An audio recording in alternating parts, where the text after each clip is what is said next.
सुरासुरैः वन्दितपादपद्मम्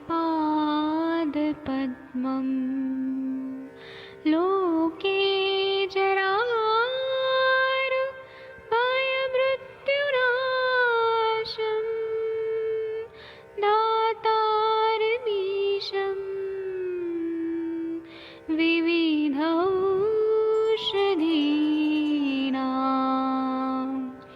शङ्खं चक्रं जलौकां दधतं मृतघटं चारुतोर्भिश्चतुर्भिः सूक्ष्मस्वच्छादिरुद्यं शुकपरिविलसन्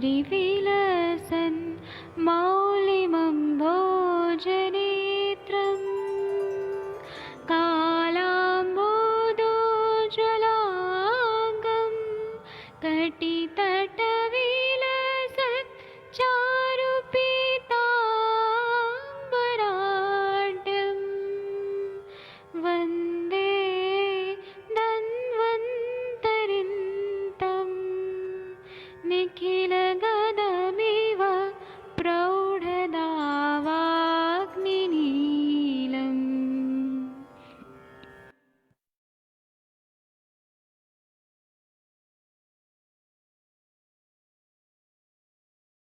प्रणाम सभी लोगों को। सर आपसे रिक्वेस्ट है कि ये नया अध्याय शुरू कर दीजिए सर। अगर डॉक्टर नवीन जोशी सर सुन पा रहे हैं तो नया श्लोक का नया अध्याय का नया श्लोक।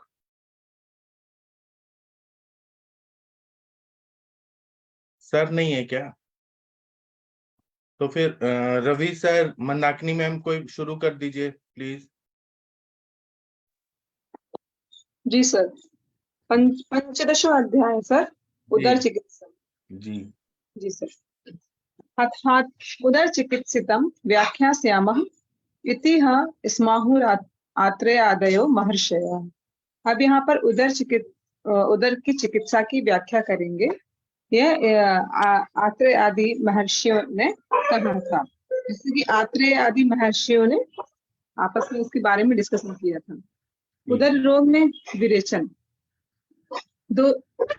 दोषांति मात्रोपचारेण स्रोतो मार्ग निरोधनात् संभव अत्युदरम तस्मानित्यमेन विरेचयेत। दोष की अति मात्रा में वृद्धि होने से स्रोतों के मार्ग मतलब बंद हो जाते हैं और उनके बंद होने से उदर रोग होता है। इसलिए उदर रोग में रोगी को विरेचन, बार बार विरेचन देना चाहिए।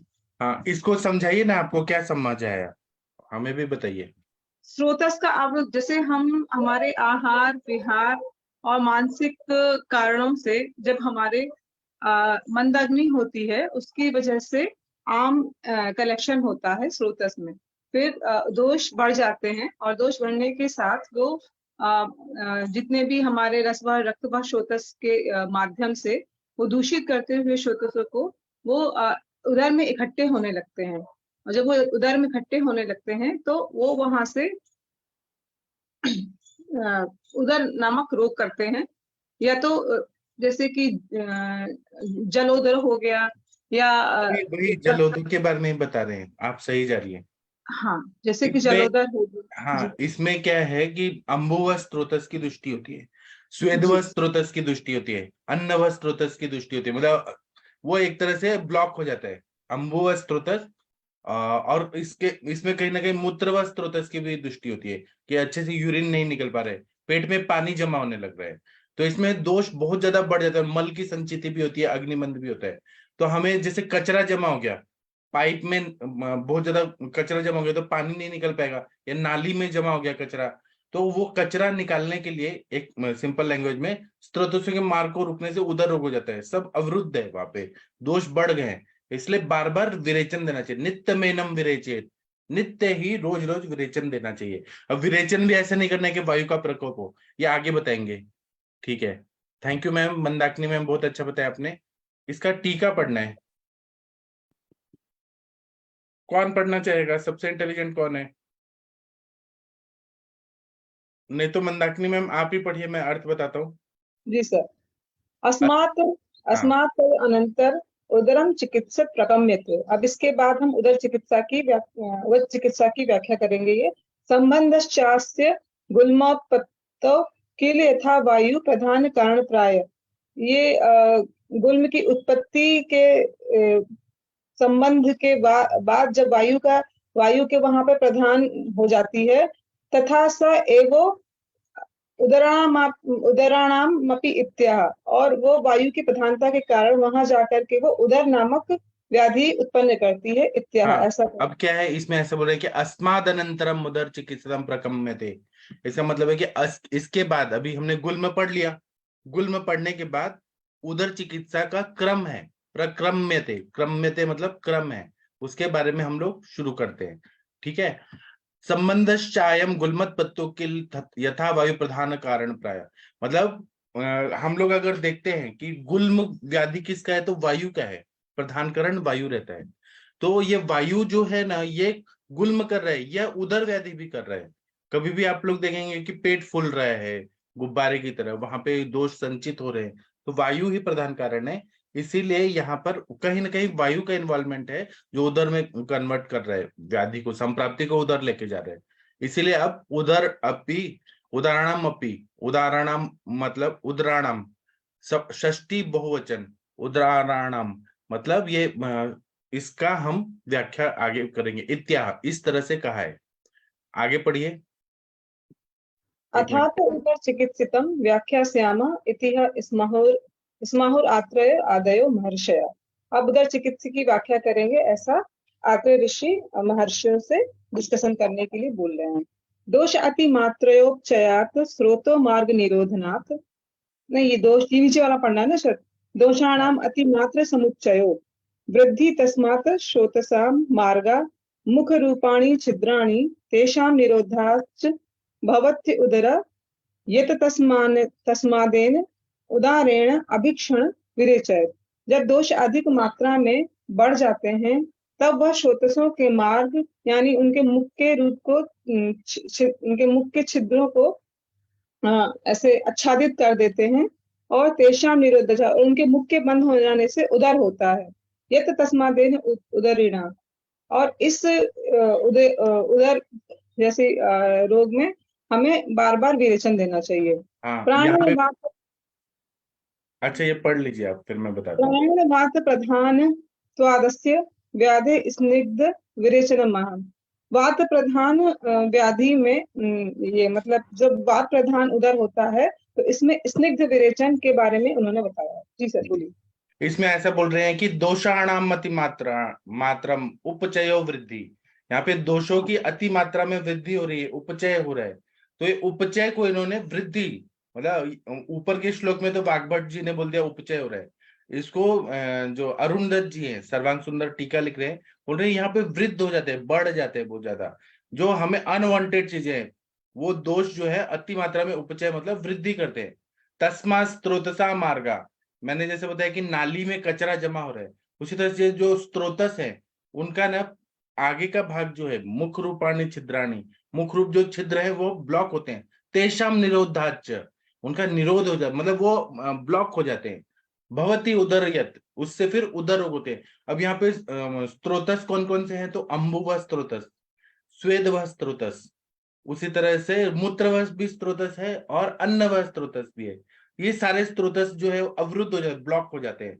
किससे होते हैं, तो ये वायु प्रधान दोष जो रहते हैं, वायु मेन है, पित्त और कफ तो रहेंगे ही, और दूसरा यहाँ पे आम संचिति बहुत ज्यादा है, कचरा बहुत ज्यादा है, और अग्निमंद है। इसीलिए उदरीण अभीषण विरेचन, इसलिए जो उदरी रोगी है, उदर के रोगी हैं, उनको बार बार अभीषण मतलब बार बार उनको कोई तकलीफ ना हो, इसलिए विरेचन देना है। प्राण वात प्रधानत्वादस्य, मतलब कोई भी व्याधि जो रहती है, और खासकर ये उदर व्याधि, इसमें वायु की प्रधानता है, क्योंकि वायु ही मेन है। इसलिए वायु को कंट्रोल करने के लिए यहाँ पे हमें कचरा भी निकालना है और वायु को भी शमन करना है। इसलिए स्निग्ध विरेचनम आह, इसमें स्निग्ध विरेचन कहाँ है, आह मतलब आहू, आहू मतलब कहाँ है यहाँ पर। जी, अभी इसका टीका पढ़ना है, नहीं ये श्लोक पढ़ना है। तीसरा सेकंड 2, 3, 4 इसको संथा देके पढ़ना है। कौन पढ़ेगा? सविता मैम, मोनिका मैम पढ़िए प्लीज, सब लोग पढ़ेंगे। हाँ हाँ, प्रणाम सर। प्रणाम।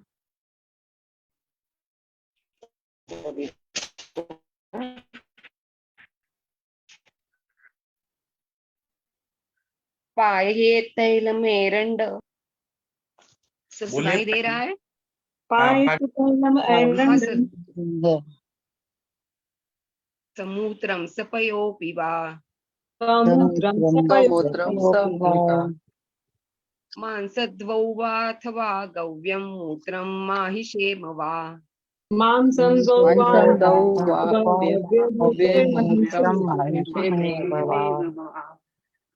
पिबेद गोक्षीर भुक्स्यात् वा करभीक्षिरवर्तनः पिबेद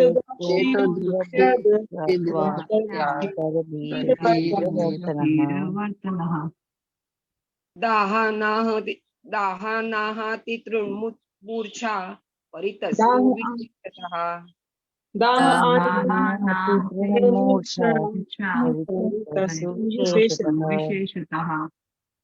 वृक्षाणां बहुवातानां दोष संसिद्धिकांक्षिणां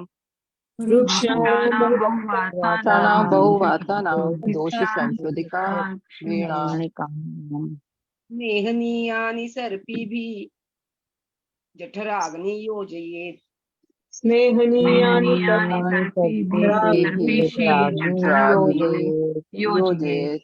यहाँ पे है जठराग्नि, जठरग्नानी, जठरग्नानी,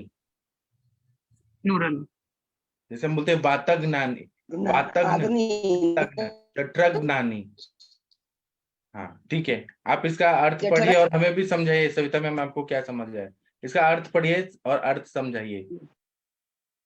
एरंड तेल को गोमूत्र या दूध के साथ 1 मास तक अथवा 2 मास तक पिलावे, अथवा दोष आदि के अनुसार गाय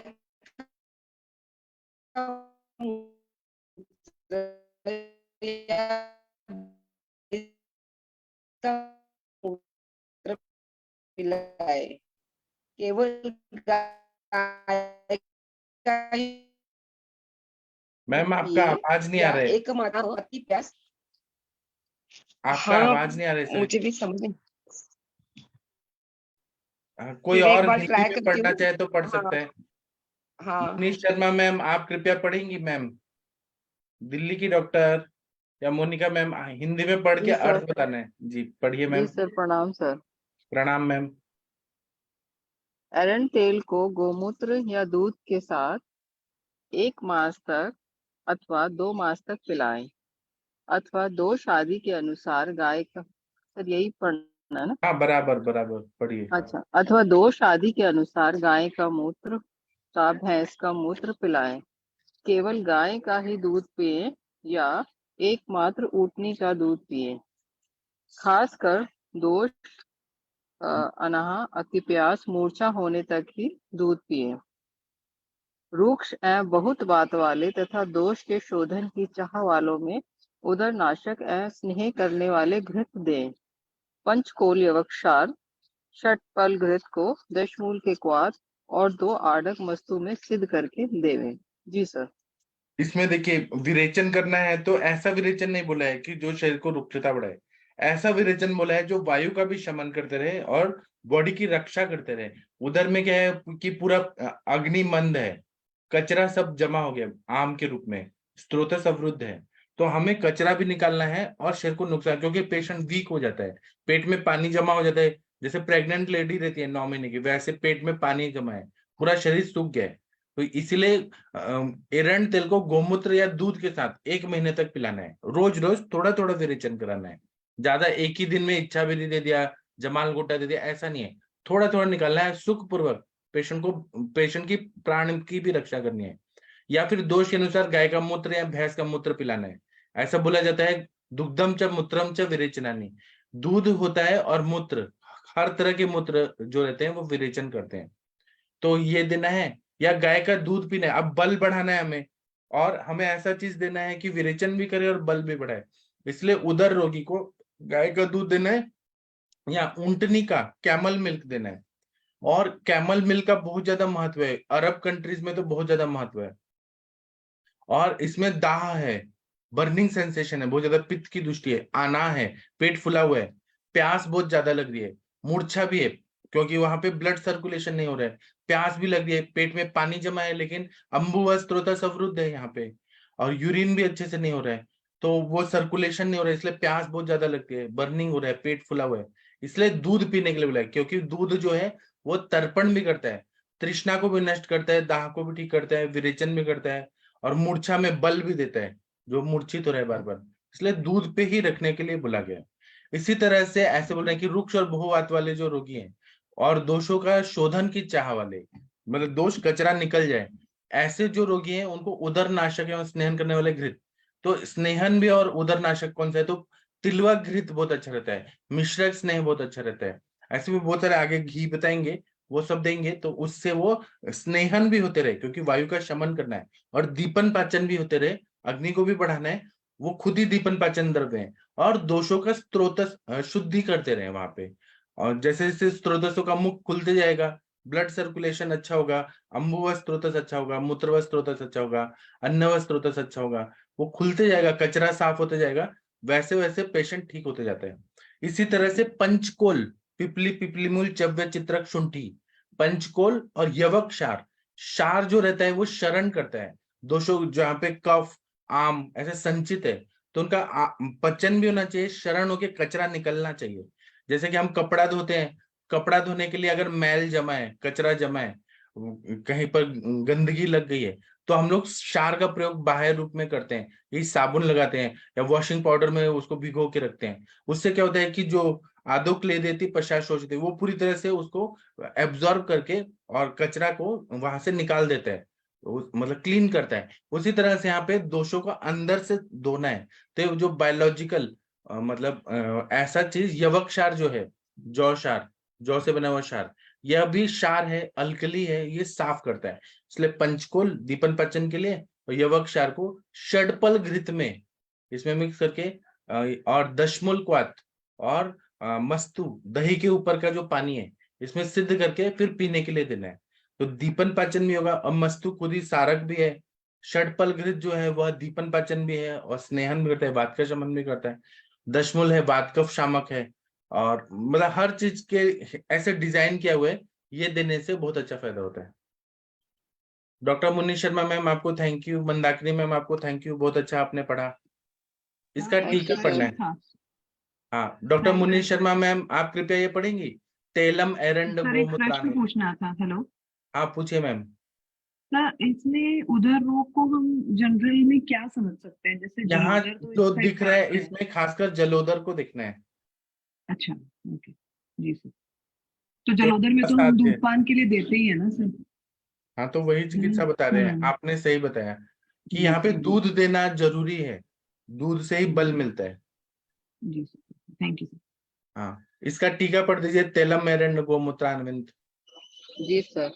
तैलम एरन गोमूत्रान्वितम क्षीर युक्त्वा मासम एकम अथवा दौ मासम पाये दोषादि वशाद गव्य मूत्र माहिष्वा मूत्रम पिबेत अथवा गोक्षीर भोग भवेत कर भिक्षीर वर्तनो वा स्यात् दह आदि युतस्य तु विशेषेण ववृत्ति स्यात्। जी सर। इसमें देखिए ऐसे बोल रहे हैं कि एरंड का तेल लेना है, तेलम एरंड, एरंड का तेल लेना है। उसी तरह से गोमूत्रान्वित, गोमूत्र के साथ लेना है या दूध के साथ, शीर युक्तवा मास मेकम अथवा 1 महीना लेना है या 2 मासों पायत, वो कंडीशन के हिसाब से हमें डिसाइड करना है युक्तिपूर्वक, 1 महीना दे या 2 महीना दे।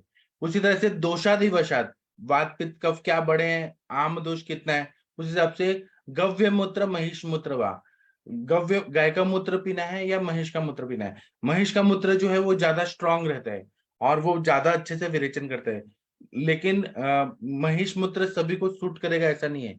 गव्य मूत्र थोड़ा कम पावर का रहता है ना, जो विरेचन के मामले में महिष का मूत्र मैंने ऐसे देखा है कि वो बहुत ज्यादा स्ट्रांग विरेचन करता है। इस तरह से वो पीना है। वाह पिबेत, वाह मतलब ऑप्शन में मूत्र पिबेत। या फिर अब सब लोग मूत्र नहीं पी सकते हैं, है ना, तो इसलिए अथवा गोक्षर भुग भवेत, इसलिए गाय का दूध को पीना है। भुग भवेत मतलब अन्न के रूप में उसको पीना है, जो ताकत भी देता है, और जो ये बताए दाह अनाह अति तृण मूर्छा इनको दूर करने वाला है। कर भी शीर वर्तनो वास्यात, कर भी मतलब ऊंटनी, कैमल, उसका दूध वास्यात वर्तनो वास्यात, वो कैमल का मिल्क भी हम पी सकते हैं ऑप्शन में। और लेकिन कैमल का जो मिल्क होता है ना, वो निकाला और आधे घंटे के अंदर नहीं पिया ना, तो उसमें कीड़े ऐसे उत्पन्न हो जाते हैं, तो वो तुरंत निकाल के तुरंत पीना पड़ता है। भले वो कच्चा रहे लेकिन वो तुरंत पीना पड़ता है, क्योंकि ऐसा मैंने देखा है मेरे पेशेंट में। और दाहादि उत्तस्तु विशेषण है वह वृत्ति से, इसमें जो दाह आदि है, दाह है, आना है, अति तृष्णा है, मूर्छा है, इन सब के लिए ये जो दूध है यह हर तरह से श्रेष्ठ है। क्योंकि दूध जो होता है, दुग्ध ऊँटनी का हो या गाय का हो, ये शीत वीर्यात्मक रहता है, बल बढ़ाने वाला होता है, प्रीणन करता है, जीवन कार्य करता है, वृष्य रहता है, और बल्य रहता है, रसायन रहता है, इसलिए इनको देना बहुत जरूरी है। धातुओं का परिपोषण करता है, ऐसा बताया। आप लोगों को समझ आ रहा है आज का कितना अच्छा है उधर का चिकित्सा? डॉक्टर वंदना मैम। हाँ जी मैम। प्रणाम मैम जी। प्रणाम मैम। आप पुणे आ गई? जी वह जी मैं कल पहुंच गई रात में। अच्छा ठीक है मैम। आप ये 5th, आप कुछ बोलना चाहते हैं तो बोलिए, नहीं तो ये श्लोक पढ़िए प्लीज। जी जी मैं बस ये पूछना चाह रही थी कि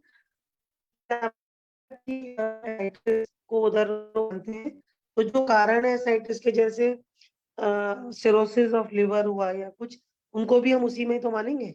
हाँ बराबर है ना, वो किसी भी कारण से हो, उधर रोग तो हो ही रहे।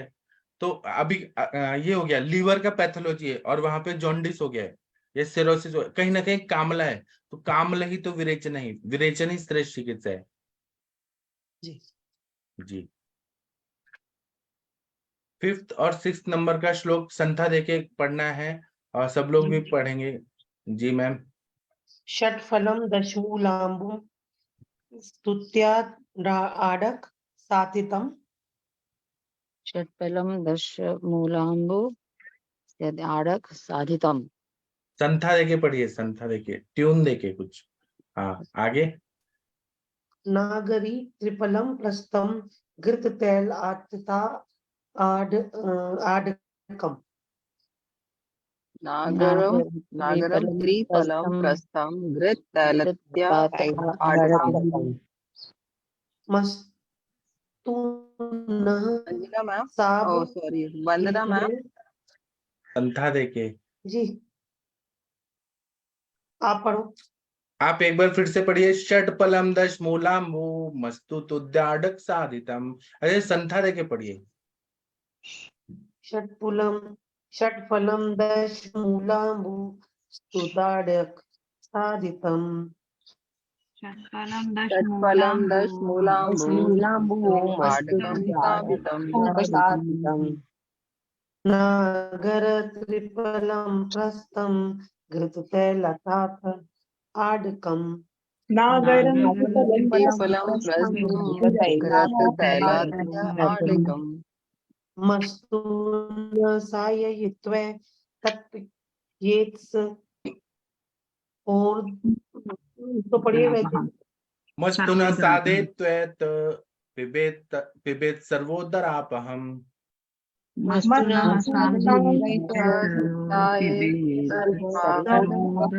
सर्वोद्यापहम्।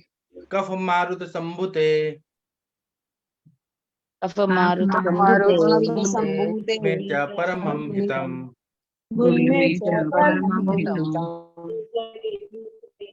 निर्गुणे चित्रकात्फले चतुर्गुणे जले मूत्रे द्विगुणे चित्रादि फले। एक मिनट। हाँ ये पढ़िए। कल के सिद्धम पढ़िए। कल के सिद्धम घृत प्रस्थम सक्षारम जठरी पिबेत। प्रसारं जठरे पिबते यवकोलकुलखानां पंचमूलस्य चाम्बसा यवकोलकुलस्थानां पञ्चमूलस्य चाम्बसा सुरासौ वीरकाव्यां च सिद्धं वापायेत् कृतम्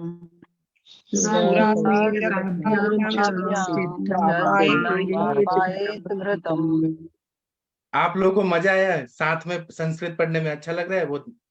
जी सर, वंदना मैम अच्छा पढ़ती है। हाँ सर मेरी एक रिक्वेस्ट है कि जब ऐसे संथा दे के पढ़ते हैं ना तो एक पूरी लाइन एक बार में ना करके ना हाफ हाफ करेंगे ना तो सर हमारे लिए थोड़ा इजी हो जाता है ऐसा सीखना। ही पुणे की परंपरा में ऐसे ही करते हैं, हाफ पढ़ के फिर रुकते हैं, फिर हाफ करके पढ़ते हैं। जी सर। इसका हिंदी में पढ़िए फिर हम रुकेंगे। ये पढ़िए 60 3 पल। आरती मैम आप पढ़िए जरा हिंदी में। आरती मैम नहीं है, कोई और पढ़िए। आशा मैम, मोनिका मैम। हाँ जी सर, हिंदी तो मैं पढ़ देती हूँ सर। हाँ पढ़िए सर हिंदी मैं पढ़ देती हूँ।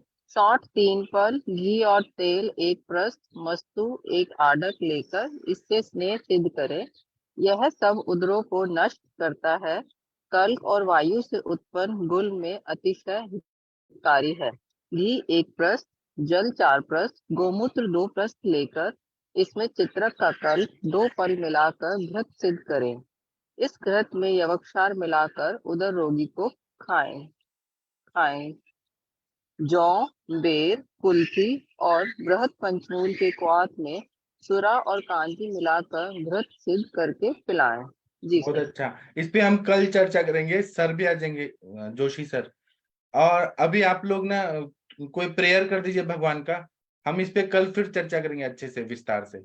कोई प्रेयर कर दीजिए भगवान का। मोनिका मैम, वंदना मैम, कोई कर दीजिए। मुनेश मैम से ही करवाते हैं ना आज। हाँ डॉक्टर मुनीश शर्मा मैम, आप कोई प्रेयर कर दीजिए, एक लाइन का भी हो तो भी चलेगा।